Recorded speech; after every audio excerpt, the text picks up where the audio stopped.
Hello students, welcome to the maths with Sandeep sir. आपल्या समोर मी आज नवीन टॉपिक घेऊन येतो आहे. इंटरेस्टिंग असा टॉपिक जो लिनियर प्रोग्रामिंग, जो दरवर्षी यावर 5 मार्कांना हक्कास विचारला जाणारा प्रश्न आपल्या समोर मांडत आहे. 5 मार्काचा आपला चॅप्टर कन्फर्म करायचा आहे. सो म्हणून हा व्हिडिओ स्किप न करता पूर्ण शेवटपर्यंत बघा, जेणेकरून आपला हा क्वेश्चन गॅरंटेड असेल. आपल्या 5 मार्क्स कन्फर्म होऊन जातील. दोनच प्रकारचे क्वेश्चन असतात, एक मॅक्झिमाइज आणि एक तर मिनिमाइज. तर चेक करून घ्या, मी दोन्ही प्रॉब्लेम मांडणार आहे. एक तर मॅक्झिमाइजचा असेल आणि एक मिनिमाइजचा असेल. तर चला तर आपण स्टार्ट करूया. बघा आपल्या समोर मी एक क्वेश्चन ठेवलेला आहे बघा मॅक्झिमाइजचा. मॅक्झिमाइज आणि मिनिमाइज दोनच प्रॉब्लेम असतात. दोन्हीपैकी कोणता तरी एक प्रॉब्लेम आपले येतोच ग्राफ, जे की 4 मार्क आपले कन्फर्म असतात. चला तर एक मॅक्झिमाइजचा प्रॉब्लेम बघूया, नंतर मिनिमाइजचा बघू. तर काय मॅक्झिमाइजचा, z = 10x + 25 आहे. तो शेवटी यूज करायचं इक्वेशन, आधी घ्यायचं नसतं. सब्जेक्ट दिलेला आहे. सब्जेक्ट म्हणजे बघा तुमचे मेन इक्वेशन किती आहे. ते इक्वेशन आहे 0 < x <3, 0 < y < 3, x + y < 5. म्हणजे इक्वेशन असे काही जे असतील. त्यानंतर बघा तुम्हाला काय करायचं, हा टेबल मी जसा ड्रॉ केलाय तसाच टेबल तुम्हाला बनवायचा आहे. म्हणजे काय, पहिला रो आहे इनइक्वालिटीसाठी, दुसरा रो करस्पॉन्डिंग इक्वालिटी, तिसरा row intersection of line with x axis, intersection of line with y axis, आणि नंतर शेवटचा रो म्हणजे रिजनसाठी किंवा ओरिजिन टेस्टसाठी. ते 5 रो कन्फर्म असेच बनवा, काही चेंज करायचं नाहीये, कारण ते एक मार्कच टेबल तुमचं इथे तयार होणार आहे. तर पहिले बघा यात इकडे कॉलम किती घ्यायचे ते कंडिशनवर डिपेंड आहे. किती कंडिशन आल्या तिथं पहा. हे 0 सोडा, 0चं काही मिनिंग नसतं. मिनिंग नसते इथं बघा, फक्त x < 3 पहिली कंडिशन, y < 3 दुसरी कंडिशन, आणि दुसरी x + y < 5. नंतर काय, करस्पॉन्डिंग इक्वालिटी. इक्वालिटी म्हणजे काय, फक्त सगळे सिम्बॉल काढून टाका, लेस दॅन ग्रेटर दॅन, फक्त इक्वल सिम्बॉल घ्या. मग इथं बघा फक्त इक्वल घेतलाय, याच्यामध्ये फक्त इक्वल सिम्बॉल घेतले. आता सिम्बॉल घेतल्यानंतर बघा काय करायचं, पॉइंट्स काढायचे. कोणते, जर एक्स ॲक्सिसला एखादी लाईन इंटरसेक्ट करत असेल तर त्याचा y कोऑर्डिनेट 0 असतो, कारण x ॲक्सिसवर y कोऑर्डिनेट 0 आहे. म्हणून मी प्रत्येक पॉइंटचा बघा y कोऑर्डिनेट 0 लिहिला आहे. आणि y ॲक्सिसला जर लाईन इंटरसेक्ट करत असेल तर y ॲक्सिस वरती x कोऑर्डिनेट सगळ्यांचा 0 असतो. त्यानंतर म्हणून x कोऑर्डिनेट मी सगळ्यांचा 0 घेतलाय. आता चला चेक करूया. जर मी y ची व्हॅल्यू 0 घेतली बघा, की y ची व्हॅल्यू 0 टाकली तर आपला x निघून येणार आहे. मग y जर 0 टाकलं काही फरक पडत नाही, मग x ची व्हॅल्यू 3च राहणार, त्याच्यात 3 घ्या. y ची व्हॅल्यू 0 टाकली, एकच व्हेरिएबल y आहे आणि तोच 0 झाला तर पॉइंट मिळणार नाही. त्या ठिकाणी मी काय करेल, डॅश करेल, इथं डॅश. पुढचा, y ची व्हॅल्यू जर मी 0 टाकली तर x = 5 उरेल माझा, म्हणजे x ची व्हॅल्यू माझी 5 आली. तसं इथं आता x कोऑर्डिनेट 0 टाका, x चा 0 टाकला, एकच व्हेरिएबल x आहे, तोच 0 झाला तर पॉइंट मिळणार नाही. इथं पुन्हा डॅश येईल. x ची व्हॅल्यू 0 टाकली तर y आहे तसा तुमचा 3 येणार आहे. x ची व्हॅल्यू 0 टाकली तर y आहे तसा तुमचा 5 येईल. चला पॉइंट्स आपले तयार झालेले आहेत. आता त्यानंतर शेवटचा पार्ट, रिजन किंवा ओरिजिन टेस्ट. एवढंच लक्षात ठेवायचं, तुम्हाला लेस दॅन इक्वल दिसत असेल तर त्या केस मध्ये सांगायचं ओरिजिन साइडला ग्राफ जातो, आणि जर ग्रेटर दॅन इक्वल असेल तर त्याला म्हणायचं नॉन ओरिजिन साइड, त्या साइडला तुमचा ग्राफ जातो. तर ठीक आहे, नॉन ओरिजिन साइड. तर चला मग चेक करा आपल्या टेबल मध्ये की पहिला जो रो कॉलम दिसतो x <= लेस दॅन आला म्हणजे ओरिजिन साइडला ग्राफ आहे, ओरिजिन साइड. दुसऱ्या कॉलम मध्ये बघा लेस दॅनच आहे, इथे सुद्धा ओरिजिन साइड. आणि शेवटच्या कॉलम मध्ये बघा तिथे सुद्धा लेस दॅन आहे, मग इथे सुद्धा येणार ओरिजिन साइड. मग मी आता आपल्यासमोर टेबल तर तयार केलाय. आता उरला फक्त ग्राफ ड्रॉ करायचा आहे. तर ग्राफवर येतो मी, ग्राफ ड्रॉ करायला घेतो. व्यवस्थित काळजीपूर्वक बघा, म्हणजे जेणेकरून आपल्यामध्ये काही शंका येणार नाही. इथे पहा मी ड्रॉ करतोय graph, x axis, Y axis आणि ओरिजिन. सगळं काही ग्राफवर डिपेंड असेल तुमचं. इथं आहे ओरिजिन. एक्स ॲक्सिस वरती किती कोऑर्डिनेट घेणार आहात, तिथं बघा एक्स ॲक्सिस वरती इथं बघा 3 मॅक्झिमम सर्वांचा एक्स कोऑर्डिनेट 5 पर्यंत दिसतोय. एक्स कोऑर्डिनेट 5 पर्यंत असेल तर 5 पर्यंत पॉइंट्स घ्या. 1 2 3 4 5, 5 पर्यंत जे काय घेतले ते नंबर्स घेतले. वाय ॲक्सिस वर जर म्हणत असाल तर वाय कोऑर्डिनेट बघा 5 दिसतोय, मग 5 पर्यंत नंबर्स घ्या. वाय ॲक्सिस वरती 1 2 3 4 5. आता प्रश्न हा आहे तुमच्या हिशोबाने काही घ्या, की जसं स्केल तुमच्या हिशोबाने 1 सेंटीमीटर जर 1 युनिट घेतलं तरी चालेल. 1 सेंटीमीटर = 2 युनिट, म्हणजे तुमच्या हिशोबाने बघा, जसं तुम्हाला स्पेस असेल त्या हिशोबाने तुम्ही तुमची स्केल लावू शकता. त्यानंतर उरला प्रश्न, आता पहिली लाईनचं बघा. आता पहिल्या लाईनवर ड्रॉ करायला एकच व्हेरिएबल असेल तर एक व्हेरिएबल असेल तर काय नाही, एक्स ॲक्सिस मधून 3 मधून जाणार लाईन आहे. एक 3 बघा इथं आला, यामधून जाणार लाईन म्हणजे हे अशी काहीतरी लाईन असली पाहिजे, जी आपली समोर मी ड्रॉ केली आहे. लाईनचं इक्वेशन आहे x इज इक्वल टू 3. दुसरी लाईन y ऍक्सिस मधून जाणारे 3 मधून एकच व्हेरिएबल असेल तर मग त्यात डायरेक्ट बघा y आणि 3 म्हणजे y ऍक्सिस मधून जाणारे 3 मधून जाणार नाही. मी तर ती पण ड्रॉ केली y इज इक्वल टू काय रे 3. आणि शेवटची लाईन जी आहे बघा x प्लस y वाली म्हणजे आता x चा कोऑर्डिनेट पण बघावा लागेल आणि y चा कोऑर्डिनेट पण बघावा लागेल. मग x ऍक्सिस वर 5 कुठे आहे बघा, x ऍक्सिस वरती 5 इथे दिसतो आणि y ऍक्सिस वर 5 कुठे दिसतो बघा. ते दोन पॉइंट्स आहेत, दोन्ही पॉइंट तुम्हाला प्लॉट करणे आहे. y ऍक्सिस वरती 5 कुठे आहे, y ऍक्सिस वर 5 इथे, मग हा पॉइंट, मग हा पॉइंट आणि हे पॉइंट दोन्ही कनेक्ट करा, तुमची लाईन तयार झाली. अशी काहीतरी लाईन तयार होते बघा, जी मी ड्रॉ करतो. हे लाईनचे इक्वेशन काय रे, x plus y is equal to 5. आता प्रश्नावर तुमचा ग्राफ कुठे येणार आहे, शेडेड पोर्शन कोणता आहे. तर शेडेड पोर्शन कसा ओळखायचा आहे, पहिली लाईन बघा, x ची जी लाईन आहे याचा ग्राफ ओरिजिन साइडला आहे. मग x ची लाईन माझी ही आहे, ओरिजिन साइड म्हणजे बघा ह्या लाईन पासून ओरिजिन इकडे आहे, मग तुमचा ग्राफ असा इकडे पडणार. या साइडला असे एरो देऊ शकता, या साइडला एरो द्या. मी दिलं, जोपर्यंत तुम्हाला कळत नाही कोणता पार्ट आहे तोपर्यंत असे एरो द्यायची. दुसरी जी लाईन आहे बघा ती कोणत्या साइड, ती पण ओरिजिन साइडलाच आहे. दुसरी लाईन कोणती, वाय वाली. वाय वाली म्हणजे ही लाईन, ही ओरिजिन साइड आहे, या लाईन पासून ओरिजिन इकडे आहे म्हणजे ग्राफ त्याचा खाली पडणार ओरिजिन कडे, त्याचा पण मी काय दिले, एरो दिले. आणि शेवटची लाईन जी आहे ती सुद्धा ओरिजिन साइडला आहे म्हणजे x प्लस वाय वाली, ती म्हणजे ही लाईन आहे बघा. पण ओरिजिन या लाईन पासून इकडे आहे म्हणजे त्याचा ग्राफ पण इकडे आतमध्ये मिळणार आहे. मग हे ग्राफ त्याचा पण असा पळतोय. आता तुम्ही चेक करायचं तिघांचा एक कॉमन पोर्शन कोणता येतोय बघा. आता बघा ही वरची लाईन पण इकडे येते, ही पण लाईन इकडे येते आणि ही लाईन सुद्धा आतमध्ये येते. यातून कळायला पाहिजे आपल्याला की आतमधला पोर्शन कॉमन येतोय, बाहेरच येऊ शकत नाही कारण ही लाईन बाहेर जात नाही, ही लाईन बाहेर जात नाही. म्हणजे कन्फर्म आहे की तुमचे सगळा पोर्शन जो ड्रॉ होणार आहे तो आतमधला असणार आहे. मग असं तुम्ही ड्रॉ करून घ्यायचा.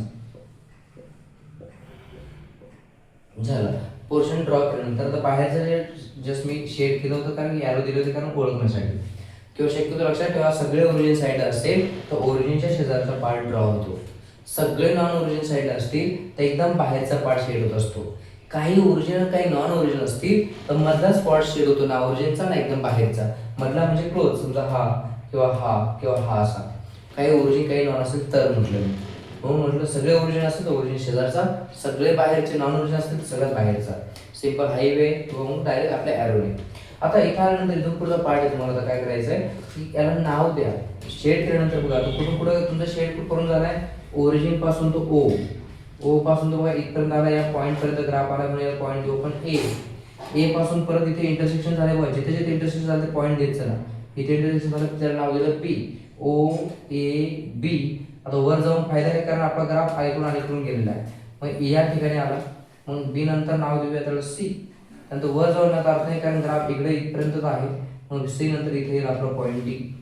मग झाले मग हे आपले पॉईंट्स आहेत आणि त्याचे कोऑर्डिनेट्स आता बघूया. मग ते ग्राफ इथपर्यंत जर कळलं असेल तर पुढे आता फक्त आपले इक्वेशन सॉल्विंग किंवा आपण नॉर्मली हे फाइंड करायचं आहे जे त्यांनी विचारलंय. चला ते पुढे पाहूया आता. मग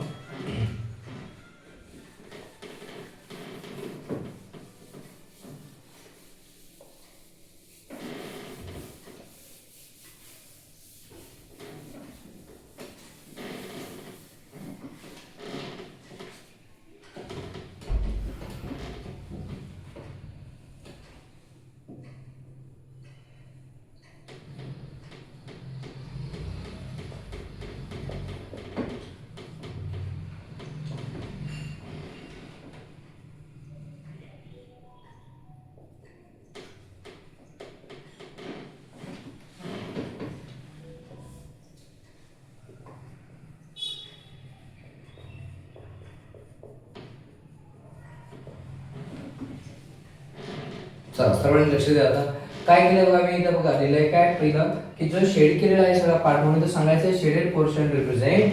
शेडेड पोर्शन कोणता, shaded portion O A B C D. Shaded portion O A B C D represent graphical solution. आता तुम्ही तर हे तुमचं एक काम असेल, या ओ ए बी सी डी हे जर तुम्ही रिप्रेझेंट करताय याचे कोऑर्डिनेट्स सांगा. म्हणजे ओ चे कोऑर्डिनेट्स काय असतात, ओरिजिनचे कोऑर्डिनेट्स सगळ्या माहिती 0 0. ए चे कोऑर्डिनेट्स काय आहेत रे, तर ए चे कोऑर्डिनेट बघा ए हा इथे आहे 3 व x वर 3 पाचशे म्हणजे 3 जवळ असेल तर म्हणजे याचा अर्थ 3,0 असणार. नंतर बी चे कोऑर्डिनेट्स काय, तर बी चे कोऑर्डिनेट्स जर म्हणत असाल तुम्हाला परफेक्ट ओळखता येत असेल तर नक्की ओळखा, जर ओळखता येत नसेल तर मग तुम्हाला इक्वेशन सोडवावं लागेल. तर इक्वेशन मी दाखवून देतो तुम्हाला.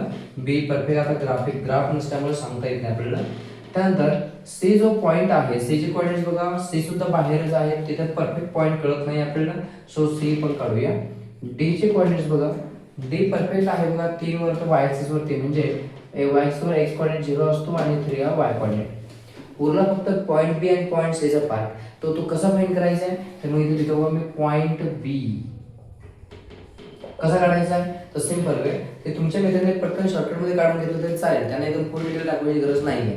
तर मग आता बी हा कोणाचं इंटरसेक्शन आहे बघा, कोणत्या दोन लाईनचं, तर बी हा बघा ही एक लाईन दिसते मला x + y = 5 आणि बघा x + y = 5 आणि दुसरी लाईन कोणती आहे बघा, बी पॉइंट बघा इंटरसेक्शन ही एक आणि ही उभी दिसते बघा, ज्याची x = 3. मग तुम्ही हे दोन इक्वेशन जरी सॉल्व्ह केले तर झालं, x y कोऑर्डिनेट झालं, म्हणजे b चे पॉइंट झाले. x चा जर 3 टाकला, x वर 3 माहित आहेच, 3 + y = 5, y = 5 प्लस 3 तिकडे शिफ्ट केला -3, y = 2, म्हणजे y कोऑर्डिनेट 2 आला, x कोऑर्डिनेट 3 आहे, म्हणजे b चे कोऑर्डिनेट्स आले काय आले बघा, हे 3 आणि हा आला 2, 3,2 झालं. जर तुम्हाला परफेक्ट जर ग्राफ मध्ये दिसला असता, x कोऑर्डिनेट 3 y जर 2 असता, परफेक्ट आपला स्केल नाहीये नसल्यामुळे थोडंसं वरती खाली होते पॉइंट, सो तुम्ही प्रॉपर जर डायग्राम ड्रॉ केले तर तुम्हाला तो पॉइंट दिसेल, तुम्हाला म्हणजे सॉल्व्हिंगची पण गरज पडणार नाही.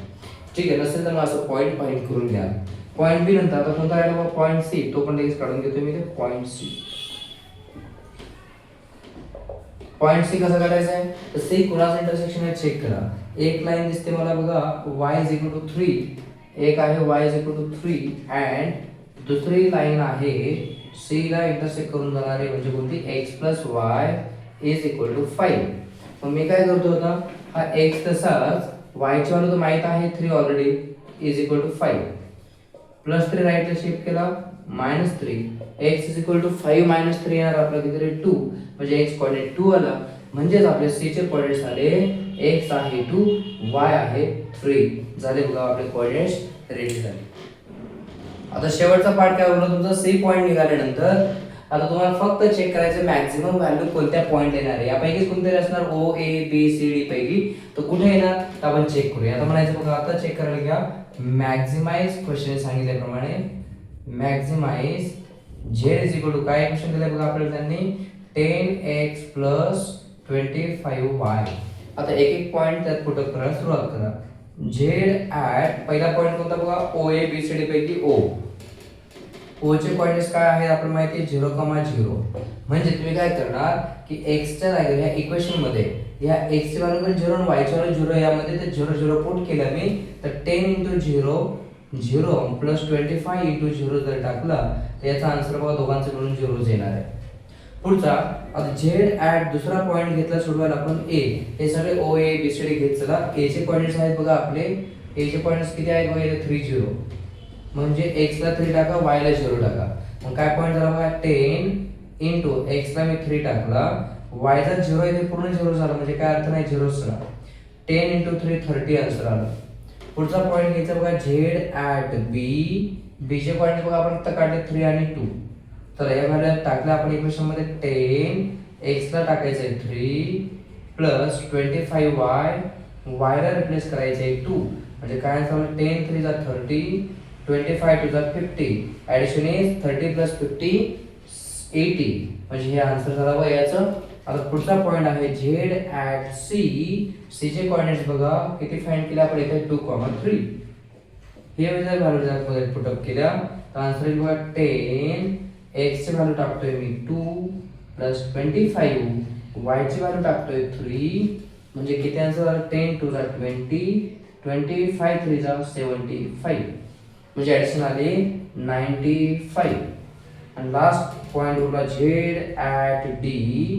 d चे कोऑर्डिनेट्स बघा, d चे कोऑर्डिनेट्स बघा तिथे 0,3, ही व्हॅल्यू यामध्ये टाकल्या, x जर 0 असेल तर x 0 झाला, पुन्हा फक्त 25y, y ची व्हॅल्यू टाकतोय आपण 3, म्हणजे 25 3 = 75. आता हा मॅक्झिमाइजचा प्रॉब्लेम आहे, तर तुमचं काम या सगळ्या पॉइंट मध्ये, या सगळ्या पॉइंट्स मध्ये कोणत्या पॉइंटने सगळ्यात मोठं उत्तर दिलंय, त्या सगळ्या पॉइंट मध्ये बघा एक मोठं उत्तर कोणतं आहे, 0 30 80, 95, 75. सगळ्यात आन्सर हायेस्ट मला दिसतंय बघा 95. यावरून कळतं की 95 ही काय मॅक्झिमम व्हॅल्यू आहे या ग्राफची. कोणत्या पॉईंटला रे ते पण सी पॉईंटला म्हणजे 2,3 ला. मग मी काय म्हणेल झेड हॅज मॅक्झिमम व्हॅल्यू. मग सेंटेन्स टाकायचं last, Z has maximum value किती आली मॅक्झिमम व्हॅल्यू 95 ॲट पॉईंट. कोणत्या पॉईंटला? ॲट पॉईंट सी पॉईंटला आली बघा. कोणत्या कोऑर्डिनेट्स? 2,3 या कोऑर्डिनेट्सला. झाला असा हा 4 मार्कचा ग्राफ आहे. काय केलं बघा आपण, आधी टेबल बनवला, टेबलमध्ये सगळे पॉईंट्स काढले, नंतर ग्राफ बनवला, ग्राफमध्ये सगळे लाईन्स ड्रॉ केल्या. शेडेड पोर्शन कोणता आला त्याला आपण नाव दिलं, त्या पोर्शनचं नाव होतं OABCD. सगळ्या पॉईंटचे कोऑर्डिनेट्स काढले. कोऑर्डिनेट्समध्ये काही ज्या पॉईंटचे कोऑर्डिनेट माहीत नव्हते ते आपण कोणत्या 2 लाईन इंटरसेक्ट झाल्या, 2 लाईनचे इक्वेशनवरून ते 2 इक्वेशन सोडवले. जरी 2 लिनियर इक्वेशन आले, यात रेडीमेड व्हॅल्यू होते एकाची, एकात फक्त पुटअप केली. असं होऊ शकतं. हे पण लिनियर इक्वेशन, हे पण लिनियर इक्वेशन. तुम्हाला लिनियर इक्वेशन एलिमिनेशन मेथड तुम्हाला जमत असेल, 2 इक्वेशन सोडवायचे, तुम्हाला तिथून पॉईंट्स मिळून जातील किंवा कोऑर्डिनेट्स त्याचे मिळतील. सेम तसंच. आणि एकदा पॉईंट माहीत झाले की फक्त जे तुमचं मॅक्झिमायचं इक्वेशन दिलेलं असतं त्यात फक्त त्या हे पॉईंट 1 बाय 1 एक टाकत राहा. ज्याचा आन्सर सगळ्यात मोठं येईल ते तुमचा मॅक्झिमम व्हॅल्यू असते. तसं आता मिनिमायचं जरी ग्राफ असेल तर काही चेंज नसेल, same as it is process करणार मी. फक्त या सगळ्या व्हॅल्यूमध्ये ज्याचा आन्सर सगळ्यात लहान येईल त्याला मी म्हणेन मिनिमम आन्सर आहे किंवा मिनिमम व्हॅल्यू आहे.